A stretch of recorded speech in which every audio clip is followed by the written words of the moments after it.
열왕기하 4장 37절 말씀입니다. 구약성경 567페이지에 있습니다. 열왕기하 4장 37절 말씀 제가 봉독해 드립니다. 여인이 들어가서 엘리사의 발 앞에서 땅에 엎드려 절하고 아들을 안고 나가니라. 아멘.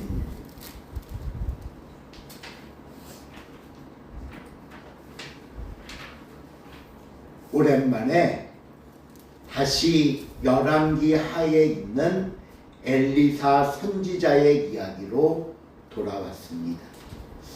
오늘 본문은 우리에게 헌신과 섬김의 감동과 함께 전혀 예상하지 못했던 충격적인 사건을 보여주고 있는데요.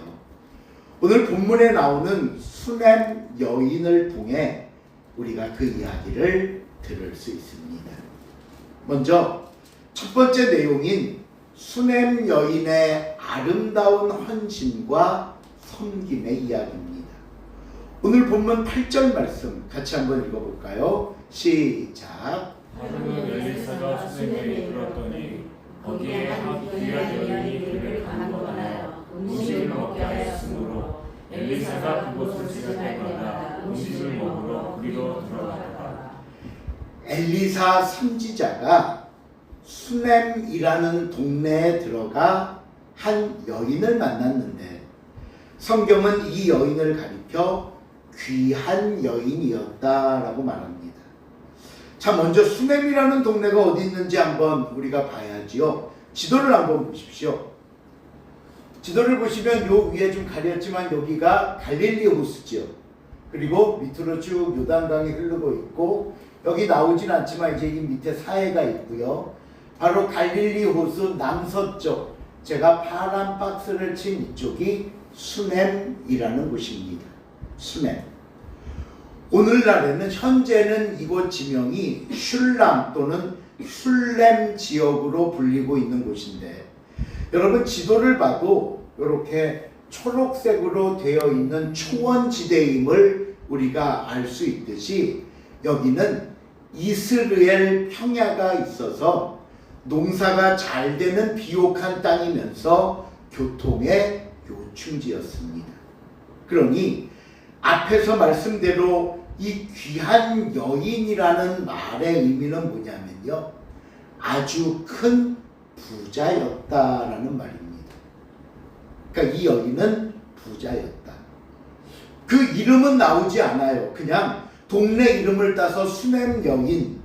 오늘날로 말하면 뭐 우리 옛날에 무슨 뭐 부산댁, 목포댁, 인천댁 이러듯이 수넴댁이라고 불리우는 여인이었지만 사회적 지위가 높고 권세가 있었으며 아주 부유한 여인이었습니다.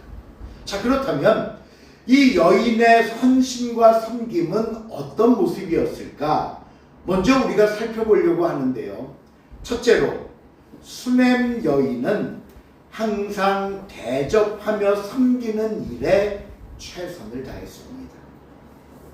대접하며 섬기는 일. 여러분, 우리가 한두 번 손님을 접대하는 것 쉽습니다. 할 수 있어요. 그러나 계속해서 누군가를 대접한다는 것은 그 사람에 대한 특별한 사랑이나 섬김의 훈련이 없이는 절대로 감당할 수 없는 일입니다.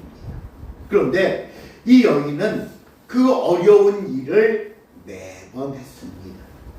우리가 조금 전 8절 말씀에서도 보았듯이 여인은 선지자가 자기 마을을 지날 때마다 어떻게 할 때마다 지나갈 때마다 모셔서 식사 대접을 했습니다.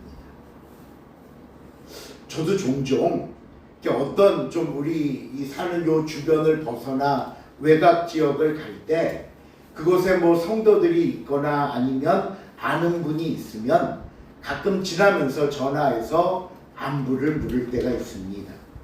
평소에는 잘 연락 못하고 만나지 못하는 분들이 많기에 그럴 때만이라도, 때로는 그 동네를 지날 때만이라도 잊지 않고 연락하고, 또 혹시 시간이 맞으면 잠깐이라도 만나려고 합니다.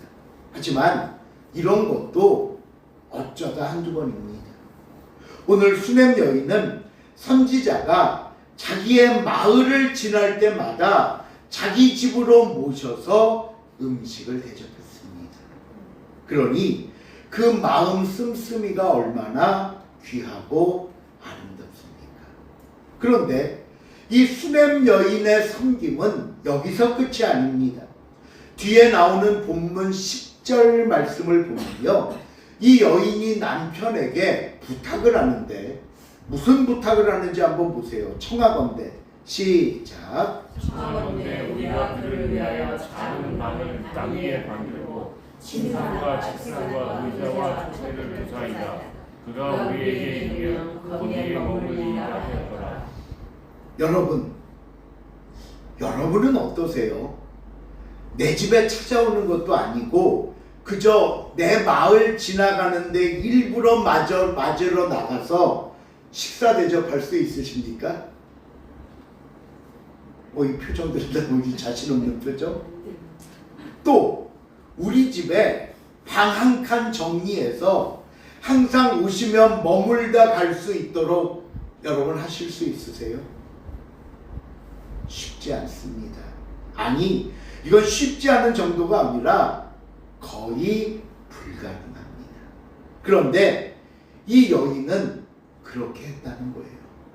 자, 그렇다면 우리는 이 수넴 여인의 모습을 통해 무엇을 기억하고 본받아야 할까요? 오늘 말씀처럼 그럼 매번 식사 대접해라?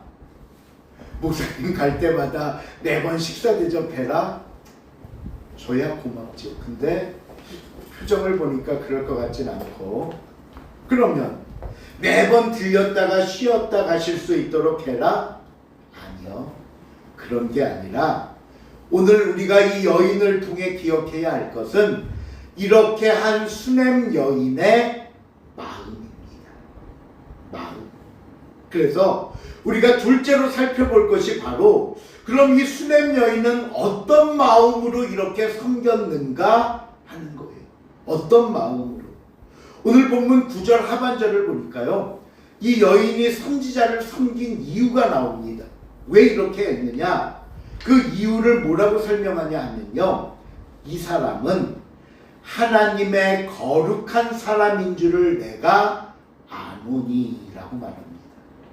이 선지자는 하나님의 거룩한 사람이다. 이 말은 뭐냐면요, 단순히 엘리사라는 사람을 섬기고 대접한 게 아니라는 거예요. 그럼 엘리사를 통해 누구를? 하나님을 섬겼다고 고백하는 겁니다. 예전에 우리 어머니나 우리 할머님들, 우리 신앙의 선배들인 권사님들 보면요, 이런 일들이 있었어요. 집에 좋은 거 있으면, 또 귀한 거 생기면, 야, 이거 목사님 갖다 드려라. 이거 목사님 드시게 해라. 여러분, 그때 그분들의 마음이 바로 이런 마음이지 않았었을까? 그쵸? 어떤 목사 개인에게 주는 게 아니라 주의 종을 섬기면서 더 나아가 누구를? 하나님을 섬기는 마음이었던 겁니다. 오늘 우리의 헌신과 섬김도 마찬가지입니다. 여러분, 이 교회라는 단체를 위해 일한다고 생각하면 오래가지 못합니다. 또 사람을 섬기는 일이라면 힘들어 감당하지 못합니다. 좋을 때야 줄 수 있죠. 좋을 때야 내 모든 걸 내놓을 수 있죠. 하지만 어디 사람의 관계가 늘 한결같을 수는 없잖아요. 그러나 우리는 이 일을 통해 단체와 사람을 섬기는 것이 아니라 하나님을 섬기는 것입니다. 하나님을. 예수님께서 이렇게 말씀하셨습니다. 마태복음 25장 35절 46절 말씀 가운데 이런 말씀을 한번 하셨어요. 시작. 내가 죽을 때 나에게 먹을 것을 주었고 목마를 때 마실 것을 주었고 나를 영접하셨다. 내가 줄일 때 너희들이 나한테 먹을 걸 줬어. 내가 배고파하니까 너희들이 마실 물을 주고 너희가 나를 영접했잖아. 그러니까 사람들이 깜짝 놀라서 묻습니다. 아니 예수님, 우리가 언제 예수님께 먹을 걸 드렸고 언제 예수님께 마실 물을 드렸습니까? 그러자 예수님이 뭐라고 했냐면요, 여기 나그네에게 한 것이 곧 나에게 한 것이니라. 우리의 섬김과 우리의 헌신을 통해 하나님을 바라보시길 바랍니다. 하나님께 감사함으로 섬기는 저와 여러분이 될 수 있길 바랍니다. 그럴 때 하나님이 기뻐 받으시는 아름다운 헌신과 섬김이 될 수 있을 것입니다. 그 다음, 이렇게 헌신하고 섬길 수 있었던 수냄 여인의 마음은요, 순수한 동기에서 나왔습니다. 엘리사가 너무 고맙잖아요, 이 여인이. 그래서 이 여인의 섬김에 감동을 받고는 하루는 여인을 불러서 네 소원이 뭐냐? 내가 들어줄게 라고 물어요. 이 상황에서 우리 같으면 뭐라고 그랬을까요? 좀 미리 준비하게 미리 말씀 좀 해주시지. 갑자기 질문하면 생각이 안 나는데, 마치 또는 그동안 기다리고 있었다는 듯이 필요한 것들 줄줄이 말할 수도 있지 않겠습니까? 근데 수냄 여인이 이 선지자의 말을 듣고 무슨 부탁을 했냐면요, 13절 제일 마지막에 보니까 이렇게 대답합니다. 시작. 여인이 이르되 나는 내 백성 중에 거주하나이다. 이 소원이 뭐냐고 물었더니 저는 그냥 제 백성들 가운데 사는 사람입니다. 이렇게 대답했다는 거예요. 이 말은 뭐냐면 저는요 지금 제 가진 것만으로 충분합니다 라는 얘기예요. 우리가 앞에서 이 여인은 귀한 여인이고 부자라고 했으니 필요한 게 없었나 보다. 그런데 그런 뜻이 아닙니다. 사실 지금 이 수냄 여인에게는요 누구에게도 말 못할 고통이 있었습니다. 그게 뭐냐 하면 자녀가 없었어요. 이 자녀가 없다는 건 사실 동서고금을 막론하고 누구에게나 고통이잖아요. 우리 한나가 자녀가 없어 부르짖었던 기도를 알잖아요. 더군다나 이 당시에는 어떤 관습들이 있었냐 하면 자녀가 없다고 하면 왜 하나님이 자녀를 안 주셨느냐? 하나님께 저주를 받아서 자녀를 안 줬다고 믿었어요. 그러니까 하나님이 심판과 벌로 자녀를 안 줬다. 그러니 자녀가 없는 여인은요, 나는 하나님께 뭐 받은 여자야? 저주받은 여자야. 벌받은 여자야. 라는 죄책감으로 평생을 살아야 했고요. 어디 그뿐입니까? 또 주변에 가만 놔둬요. 그런 여자들이 있으면 주변 사람들이 그 여인을 향해 손가락질하고 수군수군 대지 않겠습니까? 야, 저 부인은 자녀가 없어. 아니 무슨 죄를 졌길래 하나님이 자녀를 안 줄까? 그러니 오늘 이 수냄 여인은 이 모든 고통을 온 몸과 마음으로 감당해야 했던 고통 속에 살았습니다. 그런데 네 소원이 무엇이냐 물었지만 저는 괜찮습니다 대답했다는 거예요. 무슨 의미일까요? 저는요 무엇을 받기 위해 섬긴 것이 아니라는 뜻입니다. 그저 하나님을 섬기는 마음으로 하나님을 사랑하는 하나님께 드리는 헌신으로 했음을 이 여인은 고백했던 겁니다. 하지만 하나님은요 이 여인의 마음을, 이 여인의 행동을 그냥 지나치지 않으셨습니다. 17절 말씀 같이 한번 읽어볼게요. 시작. 여인이 과연 잉태하여 한 해가 지나 이때쯤에 엘리사가 여인에게 말한 대로 아들을 낳았다. 여인은 얘기하지 않았어요. 하지만 하나님은 이 수냄 여인의 가장 큰 문제가 무엇인 줄 아시고 해결해 주셨습니다.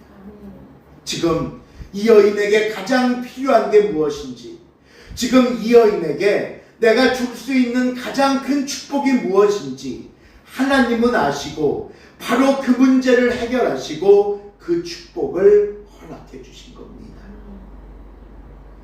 본문 13절에 보니까 이 여인의 헌신을 말하면서 무슨 설명이 있냐면요. 한번 읽어볼까요? 시작. 하나님의 사람을 섬기는 일에 세심한 배려를 했다. 예, 이 여인은 항상 엘리사 선지자를 섬기는 일에 세심하게 배려를 했다는 거예요. 세심하게. 그러자 하나님께서도 이 여인에게 세심한 배려로 복을 주셨습니다. 그 하나님이 주신 세심한 배려가 뭐였다고요? 말하지 않았지만 그토록 소원했던 아들을 주신 겁니다. 이 시간 사랑하는 성도 여러분, 2026년 새해는 우리의 마음과 정성을 다해 하나님과 교회를 섬기는 아름다운 헌신이 있기를 바랍니다. 형식적이고 사람을 바라보는 행동이 아니라 진정 하나님을 사랑하는 마음의 헌신이어야 합니다. 또 교회를 세밀하게 살피는 섬김이어야 합니다. 내 주변의 성도가 지금 뭐가 필요하고 내가 그에게 어떤 도움을 줄 수 있는지 살펴보고 깨닫고 앞장서는 섬김이 될 수 있기를 바랍니다. 성경은 우리에게 약속합니다. 너희가 헤아리는 그 헤아림으로 헤아림을 받을 것입니다. 우리의 세심한 섬김에 하나님께서 우리를 세밀하게 살피시고 내리시는 복이 있다는 사실을 여러분 잊지 마시기를 바랍니다. 이렇게 해서 수넴 여인의 아름다운 헌신과 섬김의 이야기로 오늘 본문이 마무리되는가 싶었는데 오늘 본문의 두 번째 이야기, 이어지는 말씀을 보면 전혀 생각지 못한 충격적인 사건이 일어납니다. 그 사건이 뭐냐면요, 하루는 이 아들이 아버지를 따라서 이제 추수를 하러 갔다가 아빠 오늘 왜 이렇게 내가 머리가 아픈지 모르겠네 그러면서 평소보다 좀 일찍 먼저 집에 돌아왔습니다. 그런데 이렇게 머리가 아프다고 집에 돌아온 아들이 20절 읽어볼게요. 시작. 곧 어머니에게로 내려갔더니 닭갈지 어머니 무릎에 앉아있다가 죽은지라. 죽었대요. 죽었어요. 이게 무슨 말도 안 되는 일입니까? 하나님이 축복으로 주신 아들인데 죽었어요. 이럴 거면 차라리 주시지나 말지. 아니 줬다가 뺏어가는 것도 뭡니까? 이건 누구라도 충분히 하나님을 원망할 만한 일입니다. 그런데 이 순간 수넴 여인의 행동을 보십시오. 죽은 아이를 침상에 눕힙니다. 그리고 남편에게 뭐라고 말하냐 하면 제가 하나님의 사람에게 좀 다녀오겠습니다.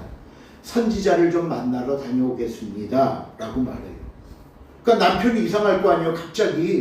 갑자기 남편이 왜 무슨 일로, 사실 우리 같으면 아들이 죽었으면 가장 먼저 남편을 찾고 온 동네방네 다니면서 울고불고 난리 칠 텐데 무슨 일이냐고 묻는 남편에게 아니요, 그저 평안을 비나이다. 평안을 비나이다. 그 한마디 뿐이었어요. 그리고 저 뒤에 26절을 가보시면요, 이제 선지자가 있는 곳으로 갑니다. 그러자 엘리사 선지자의 종이었던 게하시가 오랜만에 여인을 보고 반가우니까 어떻게 오셨어요? 잘 지냈어요? 남편은 잘 계시고 그때 축복으로 받은 아들도 잘 있지요? 이렇게 안부를 물으니까 이 게하시 종에게 예 평안합니다 라고 그냥 말해요. 여러분, 왜 이 여인은 이 다급한 상황에 자세하게 말하지 않을까요? 왜 평안하다는 거짓말 같은 말로 이 상황을 그저 얼버무리려고만 할까요? 그 이유는요, 오직 이 문제는 누구만 하나님만 해결할 수 있다는 것을 알았기 때문입니다. 누가 정말 이 문제를 풀 수 있는 열쇠를 가지고 있는지, 그 문제를 풀기 위해 내가 해야 할 일이 무엇인지 오늘 수냄 여인은 분명히 알았습니다. 그러기 위해서 나는 지금 내 아들을 위해 해야 할 것은 가장 먼저 하나님의 사람을 만나야 한다. 선지자를 만나고 하나님께 가야 한다. 그저 먼저 사람들 만나서 이 말 저 말 늘어놓으면서 사람들의 입방아에 오르지 않게 했습니다. 사람들의 말에 휘둘리지 않고 미리 결과를 예측하고는 그저 원망하거나 불평하지 않았습니다. 우리도 살면서 많은 일을 만납니다. 왜 좋은 일만 있으면 좋으련만 때로는 눈물 짓는 일도 있고요. 한숨 쉬게 되는 일도 있고요. 안타깝고 속상한 일도 있습니다. 그러면 여러분, 내가 겪고 있는 이 모든 일에 대해 가장 먼저 내가 만나고 내가 묻고 내가 대답을 들어야 할 분은 하나님이라는 사실을 여러분 잊지 마시기를 바랍니다. 그 문제 가지고 이 사람 저 사람에게 말하면서 험담거리 만들지 마십시오. 말 몇 마디로 나를 이해해 주리라 생각하거나 말 몇 마디로 내 편 만들려고 하지 마십시오. 우리는 하나님 앞에 엎드려야 합니다. 하나님께 맡기는 겁니다. 결국 하나님의 사람인 엘리사에게 달려온 여인이 어떤 결과를 얻은 줄 아십니까? 엘리사는 여인과 함께 이 집에 갑니다. 그 눈에는 죽어 침상에 누워있는 아들이 보입니다. 엘리사는요, 침착하게 하나님께 기도합니다. 그러고 나서 수냄 여인을 불러 뭐라고 하는지 보세요. 36절입니다. 다 같이 시작. 엘리사가 게하시를 불러 저 수냄 여인을 불러오라 하니 곧 부르되 여인이 나오니 엘리사가 이르되 내 아들을 데리고 가라 하니라. 기도가 마치더니 엘리사가 종 게하시를 불러서 수냄 여인 좀 불러와.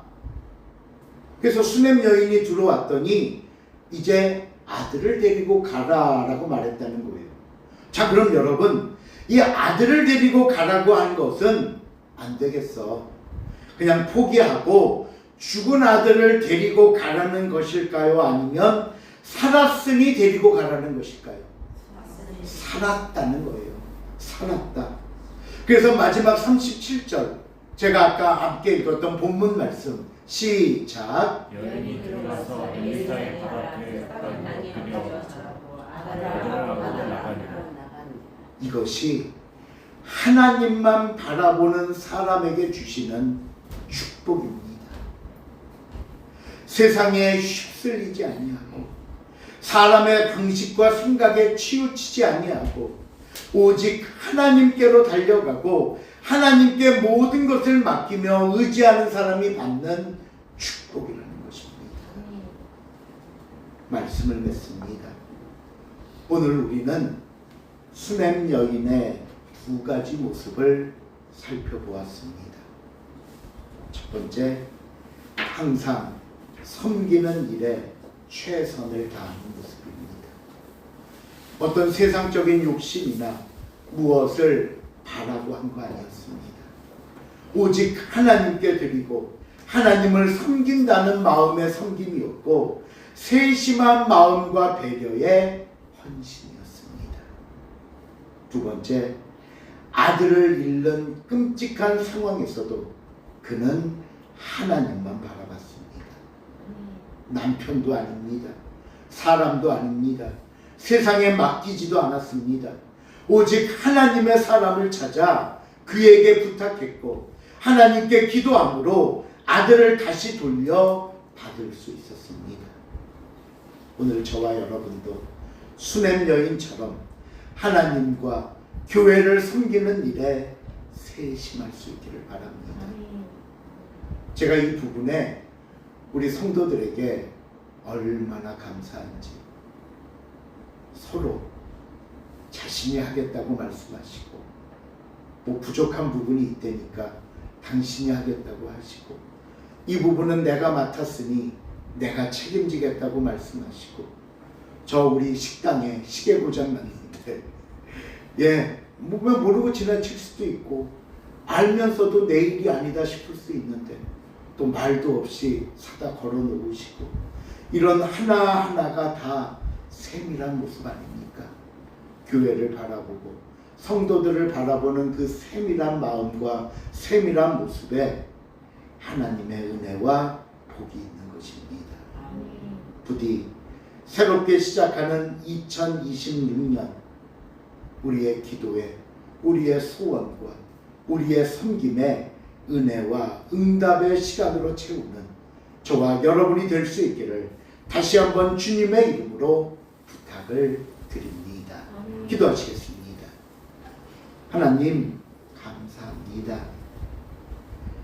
수냄 여인을 통해 진정한 섬김과 헌신의 모습이 무엇인지, 그리고 우리가 교회를 섬기며 성도를 섬긴다고 하지만 진정한 그 섬김 속에 바라보아야 할 분은 하나님이라는 사실을 다시 한번 깨닫습니다. 사람 보지 않게 하시고 단체를 보지 않게 하시고 하나님을 바라보며 우리의 최선을 다할 수 있는 삶이 되게 하시고, 그 세밀한 가운데 주시는 은혜와 복을 받게 하시며, 또 우리의 삶 속에 일어나는 모든 일들 오직 하나님께 나와 예배하며 하나님께 기도하며 하나님을 만남으로 해결하며 풀어가는 귀하고 아름다운 모습 되게 하여 주시옵소서. 감사드리오며 예수님의 이름으로 기도하옵나이다.